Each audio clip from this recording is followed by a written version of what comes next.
Walking off Christmas lunch. Question for you, Simon. Yep. Do you have sprouts with your Christmas lunch? 100%, yes. Posh sprouts as well, like with little, bits of bacon in it too. Oh, yes. See, that's my way to do them, actually. Yeah. A little bit of Now you're talking. lardons fried off first. Oh, that's lardons, that's what I was thinking. And bit of Worcester sauce on there as well. Ah! Lovely. We're going to talk... But to be honest, I'd take sprouts bare. I'm happy with them. Not raw. Not raw, no. But cooked with some salt and butter. Yes, and yeah, absolutely. Keep it simple. Thank you, Simon. We're talking about sprouts in great detail, yeah. Listen, if you hate sprouts, that's enough to... we eat more of these than any other nation in Europe, apparently, and love them or hate them. Brussels sprouts are an absolute must with Christmas lunch. Yes, as Simon testified, thanks to perfect growing conditions and new varieties, the brassica is bigger and better than ever, as Debbie Tubby has been finding out. 4,000 stalks of the vegetable you either love or loathe at Christmas. These ones are grown in Ormsby St Michael and harvested by hand. We take the tops off and then take the leaves off, and then we'll come along and just lop them at the bottoms. Did you know there are more than 100 different varieties, but it's not the size of the sprout, it's the size of the crop that's made it a bumper one this year. We've done really, really well. We've had the rain come right at the right time. The heat's been there when they needed to march on, and they have marched on. I mean, some of them are probably double the size of what they normally are.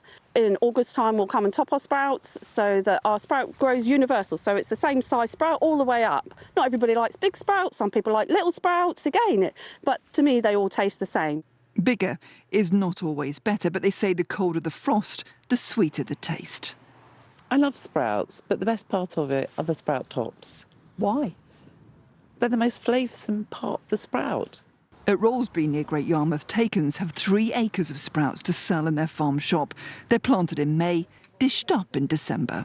The stalks are definitely longer this year, and on a stalk you get a variety of sizes. Some people prefer the smaller ones at the top, and other people like the bigger ones in the middle. Always make sure you've got enough left over for the next day for bubble and squeak, one of the best parts of Christmas. It has been a good year for sprouts. You sort of grow into sprouts, don't you? There's not many children who relish the thought of a sprout. Always exceptions. But I think that's the flavour. They have quite a strong flavour. This fish and chip stall on Norwich Market has decided they taste better battered and fried.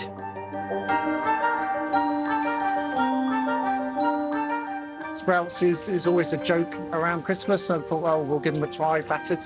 And it is converting some people to try the green balls. They may not be everyone's taste, so this humble green with its bumper crop will continue to divide opinion. Debbie Tubby, BBC News. Oh, those fried ones have got my tummy rumbling. Really? They looked divine. What's your Lots of recipe salt and called on vinegar. Well, my husband, who you know is a cook, does them with miso.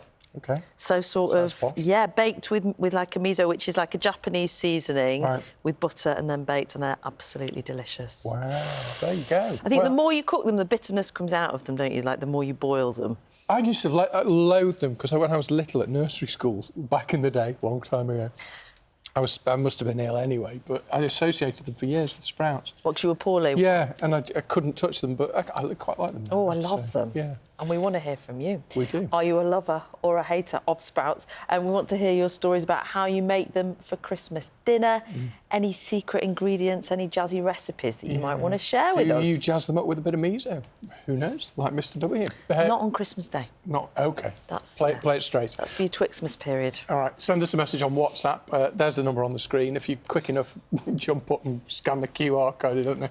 Has anyone ever got out of bed in time to do that? I don't know. Daily, they do. Start to chat with us, or you can get in touch, of course, by email bbcbreakfast@bbc.co.uk or on Twitter, or X, as it's now called. Yeah, we'd love to hear all your weird and wonderful sprout ideas. Right. We are sprout lovers. We asked you how you like yours, and you've been in touch with your recipes from the traditional to the quirky. So who have we got first? Tony from St Leonard's on Sea said he loves them with lashings of gravy. Nice. Keep it simple, Tony. Yeah. This might be a little more divisive. One viewer said serve them with sour cream and nutmeg. Oh, maybe on Boxing Day. Why not? Julie from Stratford-on-Avon says she adds butter, pepper, bacon, chestnuts and a drizzle of honey. Lovely. Lovely. That'd go Nikki well with says her meat. partner's Brussels sprouts and red cabbage Scotch eggs. are truly wonderful.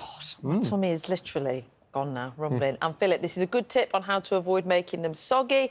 A pinch of bicarbonate of soda in the boiling water before you add the sprouts. So you season them with miso in your house. We have them with lardons and a bit of Worcester sauce. Well, Lots of we're different ways trying all to of enjoy them. these over the next week or so.